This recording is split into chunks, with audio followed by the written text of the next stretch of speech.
Over to the people!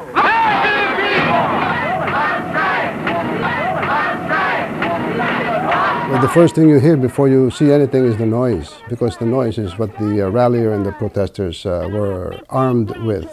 So we just made a lot of noise. We marched around the school, the different buildings. We were making noise, so that way the teacher who was inside teaching and the students who were inside the classes could hardly hear.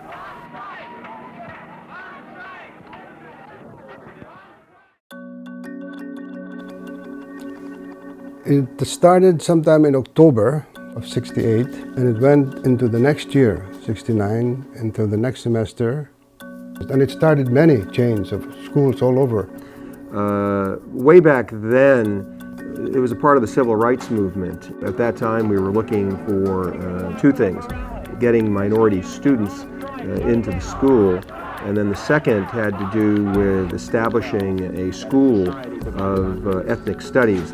We wanted to increase the representation of third world students because there were so few. There were officially, I think, 75 Filipinos on the campus. We had been attempting to establish these things by working with the administrators, but we were getting no place and were being given promises, but the promises were never being fulfilled.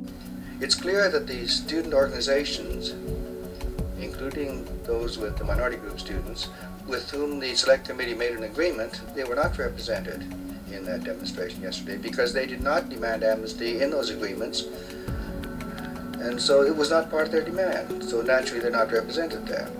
I refer specifically to the Black Student Union and the Third World Liberation Front. The setting then was polarization. The strike has to be seen in the context of what was happening in the world. Many things were in ferment.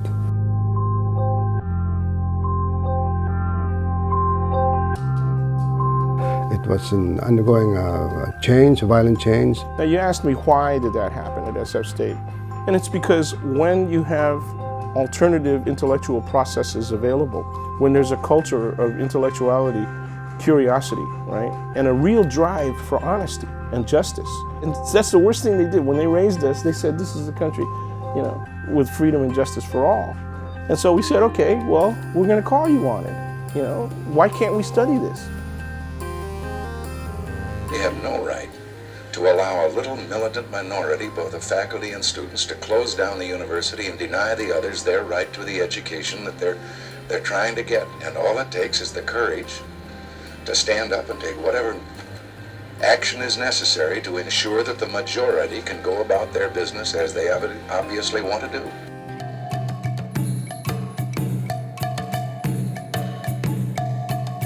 Different student organizations of the school, they formed into one because they find strength in numbers to make it a Third World Liberation Front.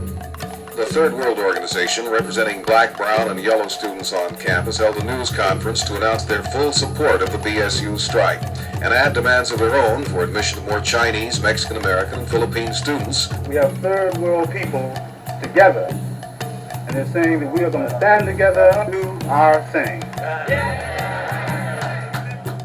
TWLF was the Third World Liberation Front. It was an organization of minority groups, black students, the La Raza, Chinese, Filipino, Japanese.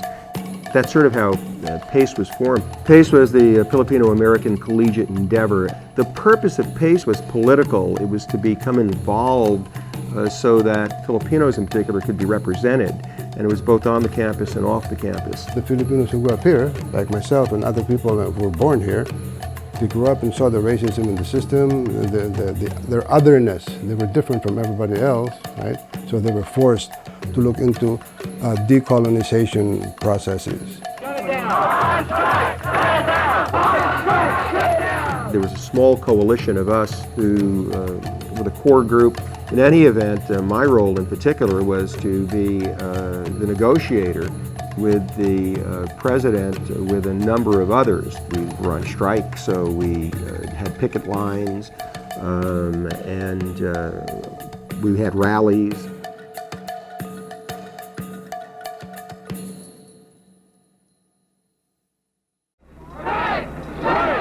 just a strange thing to see a seat of learning, a university, with policemen, dogs, and riot gear, and barbed wire and tanks, and like war inside the campus of a institute of learning. The fact that SF State was the first, or one of the first, or it had a student strike was really not as important as the fact that it touched off like a I guess a tinderbox. It touched off all the different campuses all over the United States. You got to remember at all times the cops were armed. They had guns and they had batons. They had tear gas. They had experimental thing called mace, and they had experimental pepper gas. Okay, and they were bringing all that stuff to the campus and looking for a reason to use it.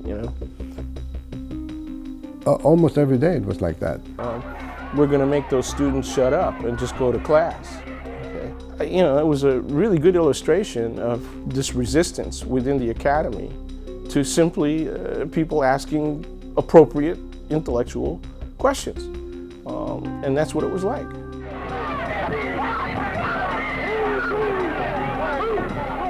The campus literally was closed down only for a week or so. We have decided to close instruction tomorrow. And then there was a concession that 400 minority students would be admitted.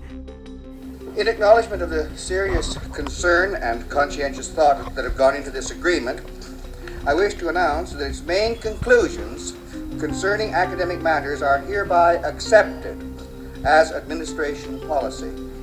After the strike, Hayakawa, through other representatives, negotiated the demands, and they were granted forming the School of Ethnic Studies at that particular time. So there then became Filipino Studies, Black Studies, and La Raza Studies, and so forth. So that was the result of what happened.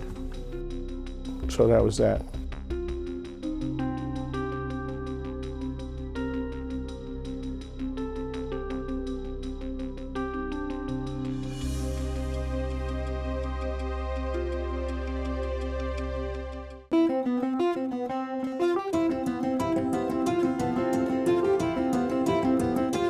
I think that ethnic studies strike and the study of it and its development is good, that the students can really demand a need. So many principles were practiced here. The power will never give in unless it's demanded or unless it's forced. So many of those things were played and acted on this strike. I think I encourage people to go find out about the College of Ethnic Studies. I foresee that this is going to continue to go on for decades, which is really good. It's a very small segment of history, but it's certainly an important part, those segments. I would go right back and do it again, but it was fun.